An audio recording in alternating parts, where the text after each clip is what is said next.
Defesa de policiais do BOPE revela versão para abordagem que terminou com a morte de um agente penitenciário. Vocês lembram, lá no centro da cidade?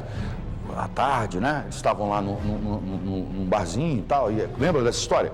Vamos ouvir o que Arão tem para contar as histórias para a gente. Agora ele fala com o advogado, Danilo? Ele fala com o advogado, é isso? O advogado dos policiais, do BOPE, né?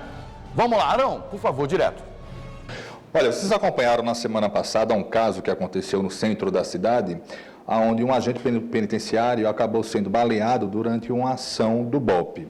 E para falar sobre esse assunto, eu vou conversar agora com o advogado Leonardo Moraes, ele que defende os 3 policiais que integravam a guarnição do BOPE e que se envolveram nessa ação. Doutor Leonardo, explica para a gente, né? O senhor já teve tempo de conversar com os seus clientes, o que foi que eles falaram em relação ao fato?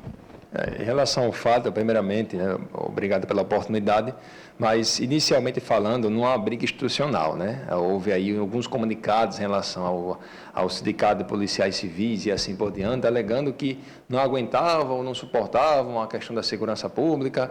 E só para deixar bem claro que não tem relação nenhuma entre a morte que foi provocada e não um homicídio, para deixar bem claro, com a questão da vítima ser agente penitenciário. Então, não há relação nenhuma. No momento da ação, eles não sabiam que a vítima, no caso que terminou sendo baleada, seria um agente penitenciário? Não sabiam. O fato aconteceu assim, né, em sua dinâmica, para ser um pouco mais resumido. Naquele dia, os policiais do BOPE, eles estavam em uma ocorrência policial. Logo após sair da ocorrência policial, eles passaram, por acaso, pela rua do Colégio São José. Por quê? Lá, naquele momento, 3 pessoas, que eram 3 mulheres, os abordaram, alegando o seguinte, que 2 homens que estavam armados e que estavam, em tese, embriagados, ou com o hálito de embriaguez, havia um deles pegado no seio de uma delas. E, logo após isso acontecer, uma das 3 mulheres se ofendeu em relação a isso e uma dessas pessoas havia a ameaçado, alegando que estavam com arma de fogo, puxou a arma de fogo por conseguinte, né? E logo após esse pequeno problema, eles entraram para um bar que era o bar vizinho.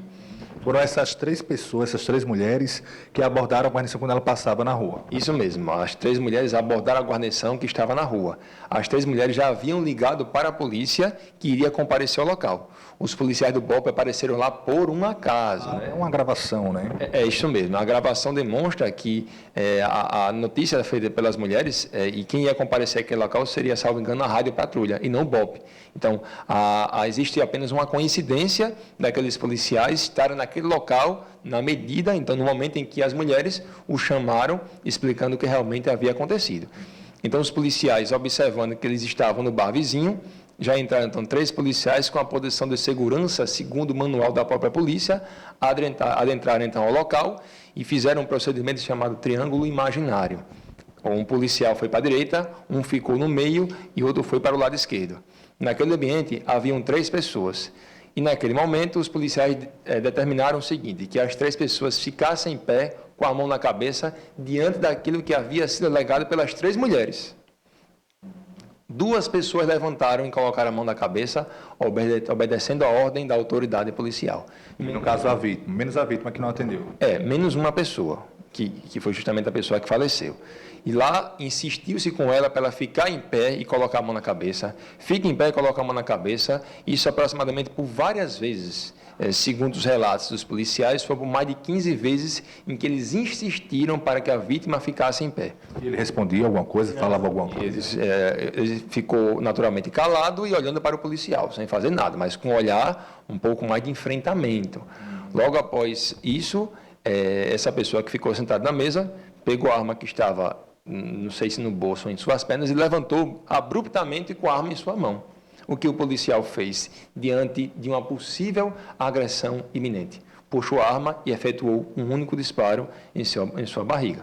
Então, para deixar bem claro que não houve execução.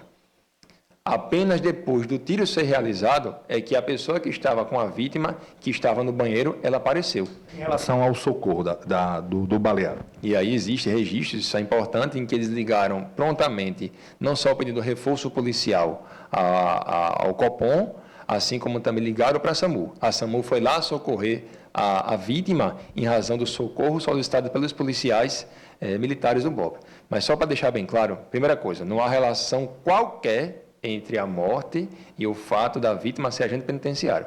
O Código Penal, ele admite a prática da legítima defesa diante de uma agressão injusta iminente. Ele não seria obrigado a esperar que alguém lhe apontasse a arma para que ele efetivasse um único disparo. Nem há motivação, nem H institucional, e está caracterizado, como vai ser provado através da perícia, de que houve de fato foi apenas a legítima defesa.